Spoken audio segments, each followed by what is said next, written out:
pour le son. Pour caler le son sur l'image.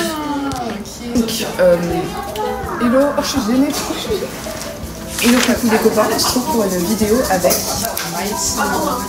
Présente spéciale. Je fais des vlogs sur YouTube, je suis aussi sur Insta, TikTok. Tu mettras mon compte quelque part. Sur l'écran, en bas d'infos, chez vous. Voilà, partout. elle m'a pris en guet-apens, je sais pas qu'est-ce que je fais là, mais je suis là. Exactement. C'est important. Donc on s'est retrouvés dans ce café qui s'appelle le Don Café, dans le 4e arrondissement. Les boissons sont pas arrivées encore. On va vous les montrer quand elles arriveront. Et on va parler de la création de contenu, parce que comme elle vous l'a dit, Je suis sur les réseaux aussi. voilà, elle a une chaîne YouTube, elle a Instagram, elle a TikTok, elle a... Voilà. Et donc, j'ai préparé genre 6 questions, 1, 2, 3, 4, 5 questions, où on va dire pour ou contre, on va débattre, etc. Okay. Donc c'est des questions en même temps, genre sur le fait de... D'être en public, là, d'être Ouais. en vrai une personne publique. Et en même temps de regarder, genre. Ouais. Ça va être les deux, genre en tant que viewer et en tant que créateur. Ouais. YouTube, moi je fais des vlogs un peu à esthétique et tout. Tout ce que je ne fais genre par exemple, je sais pas si vous connaissez Daisy Show, j'aime bien aussi Darvaïn, enfin des youtubeuses comme ça un peu. Et en vrai je mets un peu ma vie, j'avoue. Des fois j'en ai. Pourquoi les gens de ma vie? Moi aussi. Je raconte juste ma vie. Voilà, Et aussi, genre, tu la montres de manière hyper belle. Ce qui fait ouais, en fait, je romantise beaucoup. Oui, mais en même temps, tu montres aussi, genre, je sais que j'aime trop tes dernières vidéos parce que tu montres aussi tes moments avec tes potes, etc. Ça, ouais. Et donc, ouais, ça fait des souvenirs. Ouais. Merci. Moi, j'ai pris un bon gars. Et après, en vrai, sur Insta et tout, je passe un peu de tout. Ça fait des vlogs, ça fait un peu de tout, des bons plans, café et tout. C'est un peu mon univers, genre. Parce qu'une fois, j'ai mis une story, j'ai demandé aux gens pourquoi les gens ils me suivaient. Ouais, j'ai vu cette story. Et en vrai, il y a beaucoup de gens, ils se disent un peu de tout. Un truc que je n'ai pas réussi à faire, c'est vraiment de faire d'Instagram mon univers. Aussi, son Instagram, il est pété. C'est le bordel, c'est random. C'est n'importe quoi mon Instagram dans ma story, comme dans mes posts, mais réel aussi. Là, ça te refait ça. Ouais, c'est ton univers. Ouais, mais genre, ouais, l'idée en fait de pas te faire comme toi, mais genre d'avoir un contenu structuré pour ok, je fais ça sur YouTube, ça sur Insta, ça sur TikTok, mais c'est n'importe quoi. Première question, et ça, si t'es pour, tu fais comme ça. Si t'es pas hyper pour, genre tes moyens, tu fais comme ça. Et si t'es contre, tu fais. Voilà. Donc, première question, c'est est-ce que tu penses que YouTube est mort en termes de création de contenu et genre de vidéos qui vous comportent? Ouais, en fait, même tu veux commencer. Ok. Je trouve que c'est assez nuancé parce que en vrai, ces derniers temps, y a les youtubeurs sont les mêmes, c'est les mêmes vlogs, c'est les mêmes personnes, c'est le même type de contenu, on voit souvent. En tout cas, les grands youtubeurs qui datent par exemple de 2019 et tout. Mais en même temps, on voit plein de nouvelles personnes justement sortir des nouveaux contenus qu'on voit pas d'habitude. Ça dépend de. Genre, si t'es sur YouTube pour regarder quel type de contenu, tu vas avoir plus de grands youtubeurs ou des petits. Du coup, ça varie beaucoup en fonction des personnes, de l'algorithme en fait. Donc, oui, par rapport à moi, genre, je vais plus faire genre des vidéos, soit bien, genre Squeezie, Anissa et tous les grosses vidéos. Le truc, c'est qu'il y avait un moment où ils faisaient tous des grosses vidéos, gros budget, Et la vidéo elle dure 40 minutes. Exactement. Et donc ça fait qu'il y avait une partie des youtubeurs qui faisaient des contenus un peu comme nous sur lifestyle, avec des petites caméras comme ça, iPhone, son prise de tête, qui ont été mis de côté. Et il y a un moment où genre vraiment tous les youtubeurs, tu vois les youtubeurs de 2013 en mode Sandy et tout, qui reviennent. Bah là ils sont revenus, mais il y a un moment ils étaient tous partis parce que juste plus personne ne regardait. Donc en fait là ça recommence à devenir bien. Mais genre par exemple Janelle, ses vidéos pépites, genre moi je regarde. Il y a aussi Sullivan Bed qui est revenu, Jules je crois qui est revenu. Moi non plus. Et genre tu vois en fait que là YouTube commence à revenir comme c'était avant. Et donc là moi je suis plutôt contente, mais c'est pas encore comme avant. Il y a TikTok. Toutes les vidéos courtes, même les gens ils regardent plus trop les vidéos longues. Ouais. T'as plus la concentration comme avant, ce qui fait que il y a beaucoup moins de gens sur YouTube, mais il y a toujours des créateurs de contenu évidemment. D'ailleurs moi il y a un truc aussi, c'est que genre j'aime beaucoup des vidéos longues, genre regarder comme faire. Et j'ai ce problème où des fois genre j'ai un vlog et genre j'ai envie de le faire à genre 30 minutes des fois parce que tout est important, mais je me dis personne va tenir 30 minutes parce qu'avec TikTok et Instagram où il y a des vidéos de 1 seconde qui pressent, bah t'es obligé de faire une vidéo de 13 minutes. Moi ma vidéo de 19 minutes là, la plus longue de ma chaîne, je vais regarder jusqu'au bout. Et genre t'as vu dans tes stats le ratio ou pas? Moi je regarde pas. Ah, moi je regarde. Moi je regarde pas, je m'en fous. Là, Déjà, les gens, vous regardez mes vidéos, je suis très contente. Ouais. Voilà, vous regardez ma vie, alors qu'en vrai, bah, c'est ma vie, juste. Ouais. C'est genre, Une deuxième question qui se ressemble un peu, mais pas trop, c'est est-ce que, selon toi, c'est plus facile de percer maintenant qu'avant? 1, 2, 3. Attends, du coup, c'est quoi? Du coup, Pour, c'est genre c'est plus facile, et contre, c'est moins facile. moins facile maintenant? Maintenant. Avant, on a la mise à vie. Oui. Mais ouais, je pense que c'était plus facile avant. Parce que déjà, les vidéos, elles étaient beaucoup plus simples. Il n'y avait pas de montage de fou, t'avais pas vraiment de budget. Là, ils filmaient à l'iPhone. La webcam. Limite, il n'y avait pas de montage. Hein. C'était iMovie, tu te rends compte? iMovie, le logiciel gratuit. Et bah, c'était grave authentique, je trouve. Juste par exemple, je sais que le petit format comme Cyprien, genre, c'était vraiment des petites vidéos, il faisait dans la chambre. Enfin, les vidéos, elles duraient 6 minutes. Vraiment. Pas 40. 6 minutes. Ça veut dire, bah, c'était chill, c'était plus simple. Genre. Les gens, dès que en fait, tu commençais à. Comme c'était pas normalisé d'être youtubeur, on va dire, dès que tu en devenais un, bah, ça attirait l'œil. Donc c'était plus simple. Alors que maintenant, on va dire que un peu tout le monde peut se lancer sur YouTube. C'est mal vu, mais beaucoup moins qu'avant. Ouais, c'est vrai que c'est quand même mal vu quand t'as pas encore réussi. Ça. Je fais des vidéos sur YouTube pour Exactement. Du coup, bah, maintenant c'est beaucoup plus dur parce qu'il y a plus de gens qui se lancent. Donc c'est plus dur de passer. Aussi, il y a plus de plateformes. Genre, maintenant, il y a beaucoup de gens qui commencent sur TikTok et qui après repartent sur YouTube. Ouais. Donc, après, ça c'est dommage parce que je trouve YouTube a vraiment cet aspect genre de communauté avec les commentaires. Je vois souvent que c'est les mêmes personnes qui regardent tes vidéos. Ça veut dire que les gens qui sont abonnés, c'est vraiment des gens qui te suivent. Alors que les gens sur TikTok qui te suivent, c'est pas forcément des gens qui vont regarder tous tes TikTok. C'est vraiment s'abonner quoi. Vraiment, ça je le sens d'ailleurs dans mes commentaires parce qu'il y a des gens, des fois dans mes commentaires, je retiens leur arrobase. Et oui, ils commentent tout le temps. Alors sur TikTok, il n'y a pas ça du tout. Alors c'est des potes. Ah oui, alors troisième question, cette question elle est intéressante parce que je pense que tu as des choses à dire. Enfin, je sais pas d'ailleurs. Mais est-ce que, enfin, l'affirmation c'est les influenceurs sont hypocrites? Attends, je réfléchis parce que déjà ça dépend de ta définition de l'hypocrisie. En fait, je suis pas forcément hypocrite, mais genre les influenceurs, genre c'est pas des gens avec qui t'as envie d'être pote quoi. Moi, je sais pas. Et quand je dis influenceurs, je parle pas forcément des grands, je parle aussi des gens qui ont 10 000 abonnés genre. Ouais. Donc, moi j'ai des exemples. Hein. J'ai pas. Parce que moi je pense à rien là. Comme je côtoie pas forcément beaucoup de gens, Mais tu vois. il y a quand même une personne qui t'a côtoyé.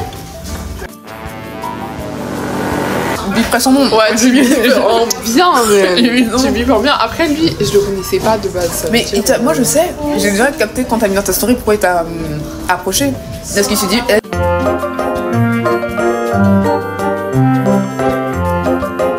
Mais c'est clairement ça. Hein. C'est clairement ça. Tu vas tuer.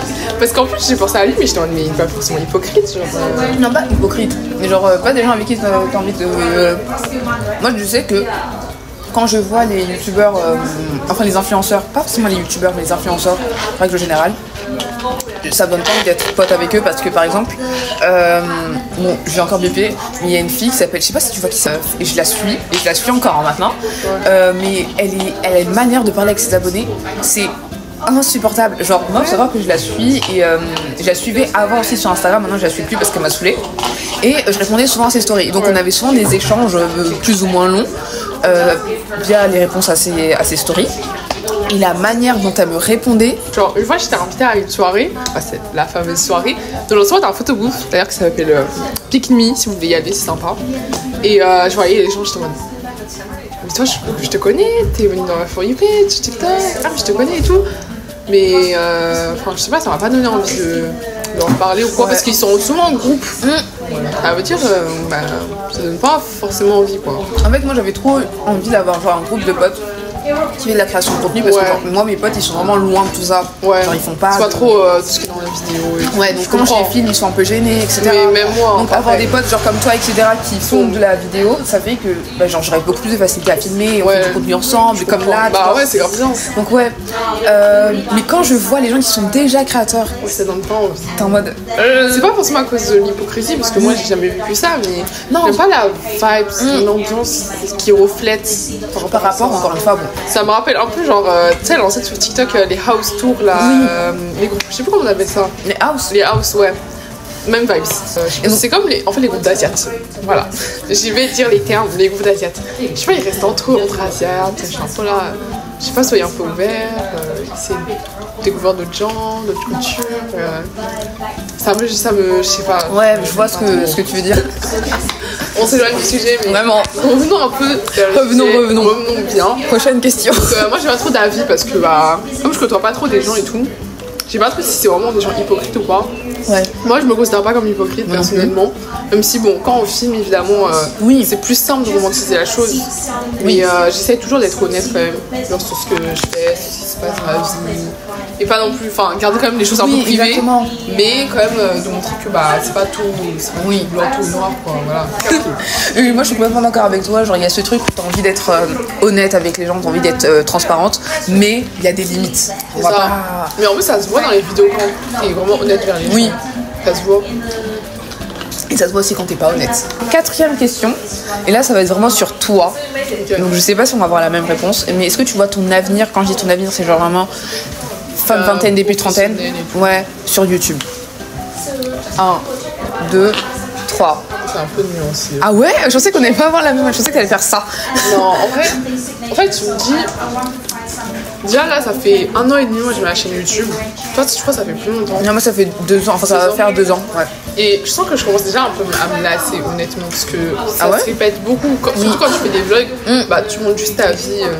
Il n'y a rien de nouveau vraiment. À part si tu changes complètement de vie. Non. C'est pas mon cas encore, mais voilà. Et en vrai, j'aimerais bien évoluer, comme je l'ai déjà expliqué au début, au niveau du contenu, pour diversifier. Et je me dis peut-être dans quelques années aussi, je ferai une pause, genre je sais pas, j'arrête, je reprends, je change de contenu et tout. Je me dis que comme c'est ma propre chaîne en soi, je fais ce que je veux avec quoi. Donc ça se trouve dans 5 ans je fais une pause, après je reviens 10 ans après, donc c'est rien. Mais en vrai, je sais pas, c'est un peu nuancé quoi. Je peux pas trop savoir ce que l'avenir est composé, et de fait, je sais pas, des adultes être sur YouTube. À part si c'est leur seul métier. Mais moi je peux pas en faire mon métier, c'est pour ça que tu vas vraiment savoir. En plus t'as même pas d'exemple. Est-ce que tu vois des adultes avoir un job plus faire YouTube? C'est vraiment. Est-ce que tu leur as dit les études que tu faisais? Bah oui, je suis en. Ah non, là dans ta non, je suis en BUTTC. Donc tout ce qui est marketing, communication, commerce et tout. En fait, il y a ce truc où, comme tu disais par rapport au contenu, où genre moi j'avais vraiment l'impression de tourner en rond au début de septembre. Quand je me suis dit, bon là je vais commencer mes vlogs à l'université, je vais pouvoir plus filmer, mais au final je vais faire toutes les semaines la même chose, puisque je fais toutes les semaines la même chose. Et donc je me suis dit, mais en fait, si je vais tourner en rond, ça va être nul et je vais me lasser. Donc là, j'ai essayé de commencer à faire des trucs un peu plus, genre comme là, tu vois, des talks avec d'autres gens. Je vais essayer de parler aussi avec d'autres gens. Je sais pas, je connais pas encore de youtubeurs, mais même avec mes amis, de trouver des sujets à parler avec des intéressants. Ouais, des vidéos un peu plus concept, genre, tu vois, les vidéos un peu YouTube 2016, genre ils ont des challenges. Ah genre, oui, c'est trop bien ça. Ouais, je veux grave faire des trucs comme ça. Et donc, je sais que si je continue à faire du lifestyle pur et dur, je vais arrêter d'ici 1 an ou 2 parce que je vais juste en avoir marre. Mais je continuerai à faire des vlogs, je continuerai à montrer ma vie parce que c'est pour ça que j'ai commencé C'est très bizarre dit comme ça de montrer ma vie. Ouais, mais après c'est ce que vous regardez. Oui, c'est ça. Je me vois pas déjà avoir comme métier YouTube, ça c'est un truc. À tout moment, Frame 2, dans 20 ans, je suis encore sur YouTube, on sait pas. Mais oui. Mais là je me vois pas avoir genre des enfants et que youtubeuse. Ou même par exemple, bon ça c'est une question, c'est probablement la prochaine question, mais genre afficher ma vie personnelle, etc. Je me vois pas, tu vois. Et donc, plus le temps passe, plus ma vie va prendre une plus grande place. Et en fait, ça sert à rien, quoi. On passe directement à la prochaine question qui est afficher son couple / ses enfants / sa vie sur YouTube. Pour ou contre? Actuellement, moi j'affiche pas mes parents ou même genre mes sœurs. Vous les voyez pas dans mes vidéos. Limite on dirait que j'ai pas de sœurs. Moi non plus. Limite pourtant j'ai deux petites sœurs. Je sais pas s'ils savent si j'ai 3 sœurs. Voilà, tu vois. Et ça je n'arrive pas, je le ferai pas clairement. Quand je leur dis est-ce que tu vas apparaître dans mes vidéos et tout, qu'elles me disent non, je me dis ok, je vais pas vous mettre dans mes vidéos quoi. Et même plus tard si j'ai des enfants, sait pas de quoi l'avenir est fait, encore une fois, bah jamais je montrerai, c'est trop personnel. C'est encore une fois, c'est lié à la vie privée en fait. Il y a des choses qu'on peut montrer, mais il y a des choses qu'on veut pas ou que simplement on veut pas montrer quoi. Et son couple, genre, imagine là demain t'es en couple, c'est pas pour mariage ou quoi, c'est juste t'es en couple. Là c'est un peu mitigé parce que si, imaginons ton mec, bah du coup dans ton couple, il est sur les réseaux. Dans ce cas, il sera pas sur les réseaux. Parce que c'est cool, parce que du coup forcément, ouais, vous faites du contenu ensemble. C'est ça, du coup vous avez les mêmes centres d'intérêt, ça c'est bien. Mais d'un autre côté, flemme, genre ça veut dire c'est une personnalité publique, ça veut dire aussi d'autres choses. En plus, et les filles sur internet, voilà, j'ai pas les reins pour ça, moi désolée. Non, flemme, vraiment flemme. Tu vas sans endurance. Genre, en vrai, la question elle me fait grave penser à la situation avec Seth. Oui. Comme c'est deux personnalités bah, sur les réseaux, surtout qu'ils sont pas juste 10 000 abonnés, tu vois, ils sont quand même assez connus. Bah, le show il se sépare. Je ne veux pas porter la main. J'espère que ça dure jusqu'au mariage, jusqu'aux enfants. Mais le jour où c'est fini, toute la terre va. Ah ouais, mais surtout Twitter va trembler. Twitter va trop. Affiche ton premier couple, tu te sépares, tu mets avec un autre. Ouais, mais elle était mieux avec l'autre. Elle était. Les comparaisons. Je pourrais jamais. Ça, c'est pour ça que moi, par exemple, mes amis, j'ai des amis qui acceptent pas d'être sur YouTube, je respecte totalement. Ah oui. Mais ma famille, jamais montré que ce soit mes nièces, que ce soit ma mère, que ce soit mes soeurs, j'ai jamais montré. Il y a juste ma cousine que j'ai montré une fois dans un vlog qui date, genre voilà. Et allez chercher si vous vraiment. Et ma cousine, elle a le même âge que moi, genre elle a le même âge que nous, quoi. Donc voilà, sinon jamais de ma vie je montrerai ma vie privée parce que c'est ce truc où genre tu rends les gens vulnérables. Et moi il y a aussi un truc dont j'ai trop peur, c'est par exemple mes meilleurs amis, je les affiche. Et si un jour, je sais pas, il y a un truc et qui se prend une vanne de haine, parce que sur YouTube, internet, tu peux te prendre une vanne de haine pour rien. Donc imagine, je les affiche et à cause de moi et du fait que je les affiche, ils se prennent une vanne de haine. Et je pense que vraiment je serais trop mal. Ouais. Trop mal. Ouais, en vrai, je pourrais prendre plus de précautions, mais en même temps, je suis pas hyper insouciante à montrer toute ma vie, etc. Mais ouais, c'est dangereux. Faites attention, hein. Même si vous êtes. Je sais pas, même si vous êtes personne, même si vous avez 200 abonnés. Faites attention à ce que vous montrez sur internet parce que les gens ne vont pas oublier. Vraiment. Internet, ça s'efface pas du jour au lendemain. Hein. Je dis pas qu'il faut se montrer toujours à son meilleur jour, qu'il faut être là pendant il faut montrer que le positif, pas du tout. Mais il y a des limites. Genre. Faut faire attention à son image sur internet. Faire des vlogs, faire des vlogs par exemple, c'est pas forcément dangereux, mais il faut prendre des précautions encore une fois. Parce ne pas filmer à côté de chez soi, ne pas filmer sa fenêtre. Parce que aussi il y a des fous, hein, des hommes qui sont prêts à vous kidnapper ou des je sais pas quoi. Et pas forcément des célébrités. Hein. Des fois ils font des. Ouais, sur des gens random. Bah ici c'est pas mon vrai prénom hein. Oui, je sais que toi, moi je dis mon vrai prénom par contre, mais j'ai un surnom. Ouais, même moi j'ai mon surnom parce que... En fait quand j'ai commencé sur les réseaux... Mais on doit pas dire le vrai prénom. Ok, donc je le dirai pas. Après c'est pas dur de le trouver hein, genre vraiment pas, je le garde pas hyper secret, mais je le dis pas à voix haute. En vrai, moi aussi j'aimerais genre par exemple ne pas... Je crois que je ne connais pas mon nom de famille pour dire. Ah ouais. Mais après je vais changer de nom de famille. Donc ouais. Même si les gens connaissent mon visage, etc., j'aimerais qu'ils connaissent pas forcément mon prénom. Sauf que c'est déjà mort. Donc là, je vais arrêter de le dire. Ceux qui connaissent, vous connaissez. Voilà, ceux qui connaissent, vous connaissez. Les autres, vous ne vous dites pas. Et pour les autres qui ne savent pas ce qu'on prénom, je m'appelle Naori. Et Mike. Quand je rencontre quelqu'un et que j'en ces gens qui m'ont Insta, déjà je lui donne jamais mon Insta privé. Donc quand ils voient mon Insta, ils voient Naori juste, ils voient pas mon prénom que je ne dirai plus maintenant. Mais ils voient pas mon Insta privé. Donc moi je donne mon privé direct. Ah moi je peux pas. En fait, j'ai peur que les gens ils se rapprochent de moi juste parce que je suis sur les réseaux. Alors je te jure, ils m'envoyaient des messages tout le temps comme ça, on était potes. Et je me suis dit, tu vois les... Ce genre de personnes qui t'envoient des photos comme si... C'est exactement ça, des vocaux, des photos. J'étais en mode et en fait, genre je me suis dit, tu vois... Il y a beaucoup de gens qui sont à l'aise comme ça, moi je suis choquée. Hein. Mais moi ça me fait peur ça par contre parce que ça touche même les gens qui n'ont pas beaucoup d'abonnés. Mais tu vois les gens qui pensent qu'ils ont une relation avec toi alors qu'ils vous connaissez pas. Je crois qu'il faut que ça soit... Bon, ils pensent que vous avez une relation alors que pas du tout. Tu sais, moi ça m'est arrivé plusieurs fois. Hein. Mais moi je pense que lui c'était ça. Il y a un mec, je suis en mais je te connais pas. Hein. Tu sais que moi je te connais pas. Hein. Je sais pas pour qui, mais je te connais pas. Ça fait juste clap. Clap. Au revoir. Attends, viens, on fait en même temps. Je pose le micro. C'est pas 5 Non. Ah merde, 1, 2, 3. Merde, c'était pas ça. C'était bon ou pas? Ouais. Ok, vas-y.